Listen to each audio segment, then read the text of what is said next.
I'm so excited to be here, and as I look around this room, I'm remembering the first time that I met ARIIX and the first time that I met Lynn, and I'm listening to ARIIX's story about dreaming when he was younger and all the things he wanted in his life, and my life and my story is so completely different than ARIIX's, because I grew up, you know, I had a great childhood. My dad died when I was 16, so our whole world kind of fell apart. All of my siblings kind of scattered. We didn't have much strength or unity after that. Then I got married and divorced, was a single mom, raised 2 daughters on my own for 18 years. I worked 2 jobs, I worked 3 jobs. I was on food stamps. I had nothing growing up. I didn't even know what a dream was. I was in survival. That's all I knew, is that I needed to take care of my kids. And my children spent their entire childhood in daycare.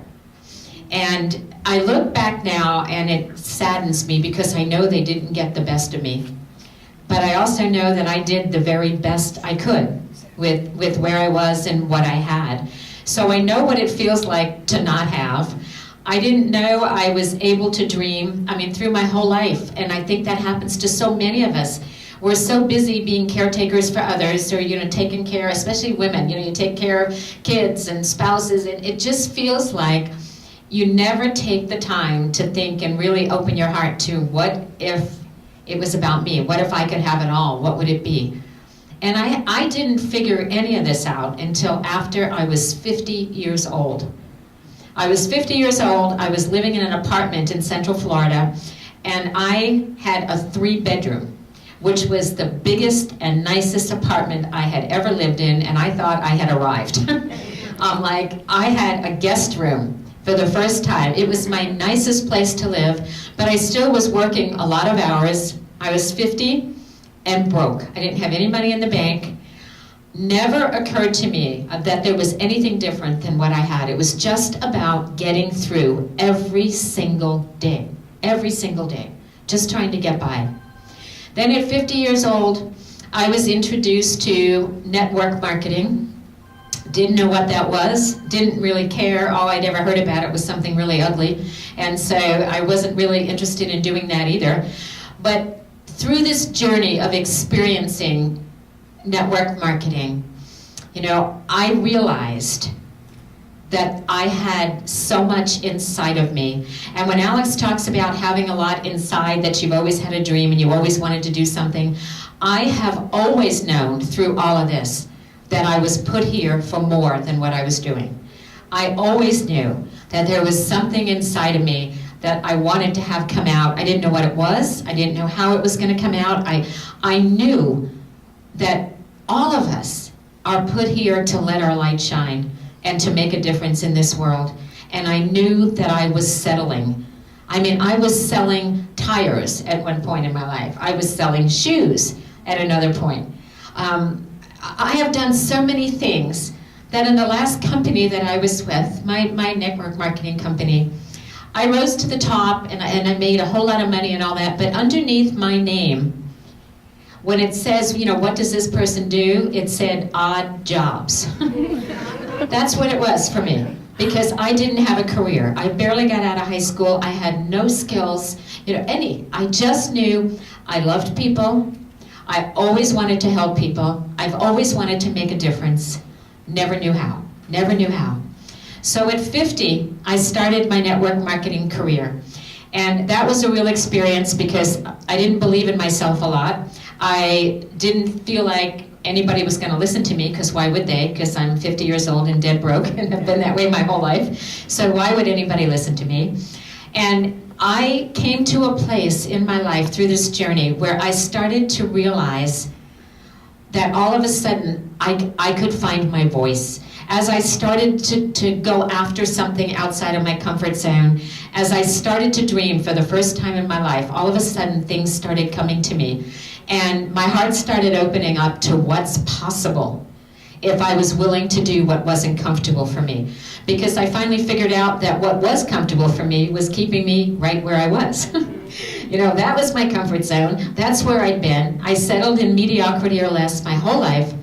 It wasn't until I started exploring the possibilities through this amazing industry that I realized that I had a voice.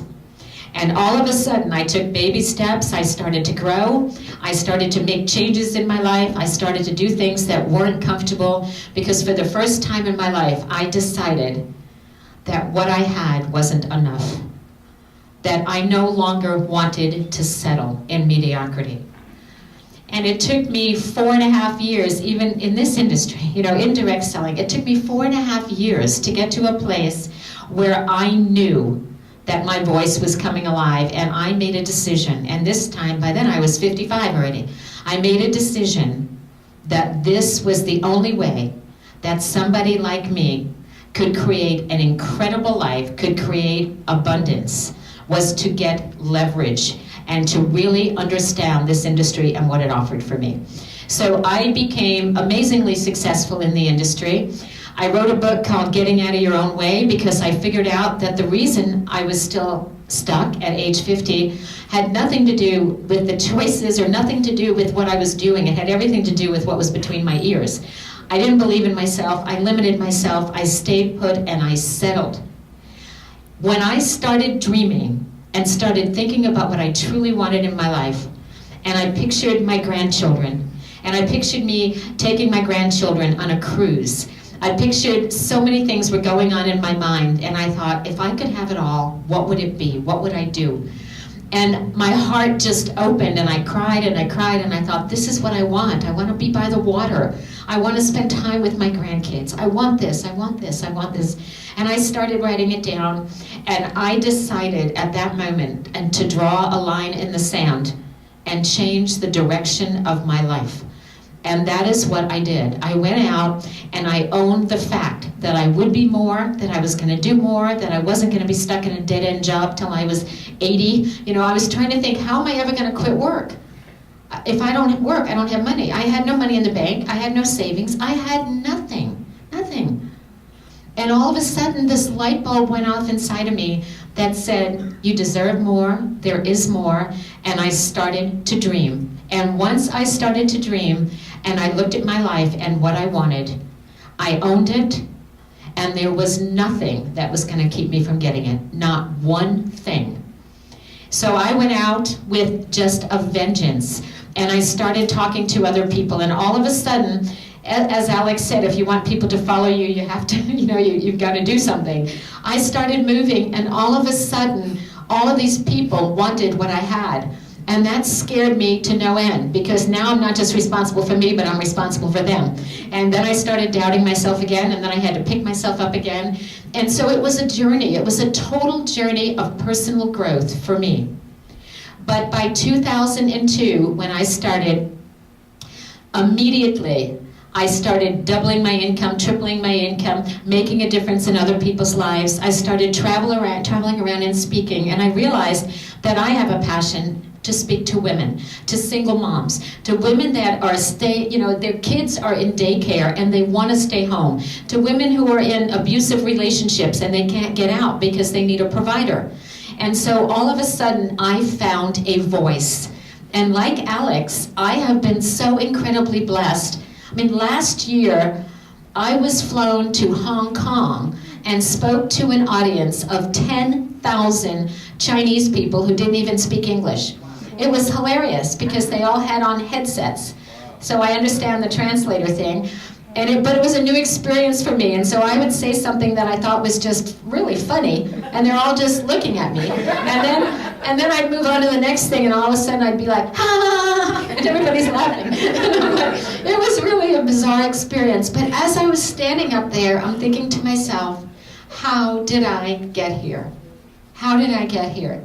From having absolutely nothing in my life to standing on a stage speaking to 10,000 people. 10,000 people. I have flown all over the world to share with people the possibilities and work to empower people to live their best life. Because we're sitting here, the economy is bad, people are struggling, and they're saying to me, well, Lynn, I'm just trying to survive. I'm just trying to survive. I'm like, this is not the time to survive, to try and survive. This is the time you got to dig deep. You got to look for your plan B, and you've got to figure out a way to thrive. You've got to climb out, but you've got to lift as you climb, and you've got to take people with you. And, that's the message that I want to share with everybody here this evening. It's the same as what Alex said. It's the exact same thing. It's making a difference in this world, finding your voice, because we were all put here to do something, to make a difference on this planet. And so many people are just plodding along day after day after day, and they're not happy with what they're doing. They're not happy with their jobs. And I talk to people, and they say to me, well, Lynn, I don't want to work with you because, I only have 5 years left till I can retire. And I said, that doesn't make any sense to me. So you're going to spend the next 5 years of your life working a job that you hate, in order that you can get a pension, which is half of what you can't live on now? And that makes sense to you? It doesn't make sense to me anymore. What makes sense to me is that each and every one of us go out there and go after our dreams and not put our future in somebody else's hands. Because what happens to us happens by choice. We have the ability to create our future. You don't leave it to chance. You don't sit there and hope that you don't get fired on your job, or that somebody doesn't give you the pink slip or take your paycheck away.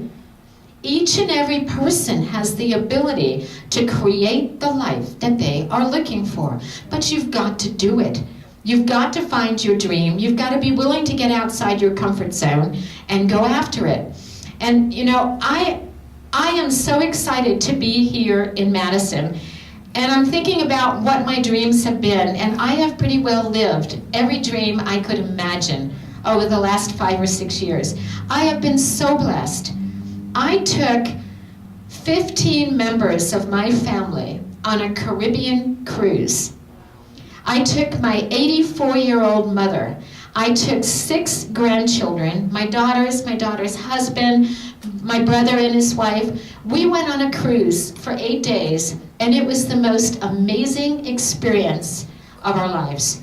It was so incredible, and my daughter in the middle of it says, Mom, I want to do something really awesome, something really, really awesome, daring, to make a great memory for us. And I said, well, what did you have in mind? And she said, parasailing.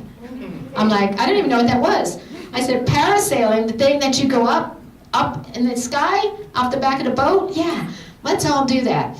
And my mom, who was 84, says, I'm in. I'm like, you're in for parasailing. So we went out on this boat, and we made my mom go first. Because I thought, I'm not going until she gets up and back, And we had 4 generations of my family, 4 generations, go parasailing off the back of the boat. And, today my mom doesn't remember that she went parasailing. And we've got a picture hanging where she lives of her parasailing, and she doesn't remember it at all. But that day, she told me that that was the best day of her life. That she will never, ever forget it. And when we left the cruise ship, my little grandson, who was 4 years old at the time, was crying. He was sobbing. Nana, I don't want to leave. I don't want to leave. I want to live here.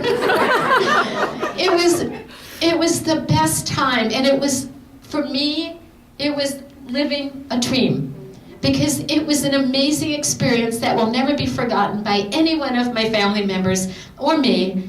And that happened because I took control of my life, because I decided that I was worth it and I was worth fighting for.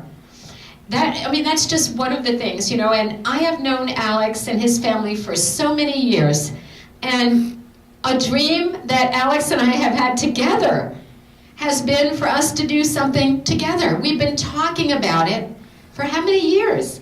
6. A lot. 9. Maybe 6, 9, 8. We've been talking about it for a long time.